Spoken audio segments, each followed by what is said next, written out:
మరి నిన్నటి రోజున తెలుగుదేశం పార్టీలో చేరడం జరిగింది.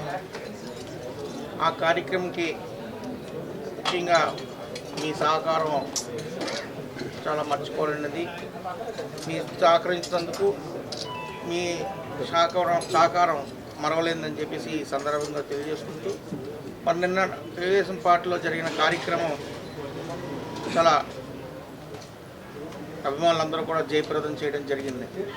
అదేవిధంగా భారీ సంఖ్యలో మహిళలు, యువకులు, పెద్దలందరూ కూడా విచ్చేసి మా ర్యాలీని కూడా ఘన విజయం చేయడానికి వాళ్ళందరూ కూడా హృదయపూర్వక నమస్కారాలు తెలియజేసుకుంటున్నాం.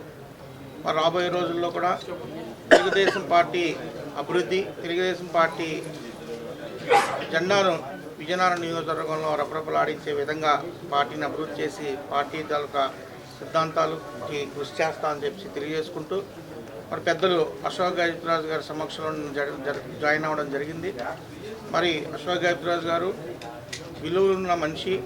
అటువంటి మనిషి ఆదర్శం ఎంతో ముఖ్యం ఈరోజు విజయనగరం ప్రజలకు అని చెప్పేసి తెలియజేసుకుంటూ, రానున్న రోజుల్లో అశోక్ గజపతిరాజు నాయకత్వాన్ని, అదేవిధంగా అదితి గజపతిరాజు గారి నాయకత్వాన్ని బలపరిచి విజయనగరం నియోజకవర్గంలో తెలుగుదేశం పార్టీని విజయకేతనం ఎగరేస్తామని చెప్పేసి ఈ సందర్భంగా తెలియజేసుకుంటూ, మరోసారి నిన్న విచ్చేసిన ప్రతి మహిళలకు, యువకులకు, పెద్దలకు కూడా పేరు పేరున నా హృదయపూర్వక ధన్యవాదాలు తెలియజేసుకుంటూ, రానున్న రోజుల్లో తెలుగుదేశం కార్యకర్తలందరూ కూడా మన తెలుగుదేశం అభివృద్ధి కోసం కృషి చేయాలని చెప్పేసి ఈ సందర్భంగా తెలియజేసుకుంటున్నాను.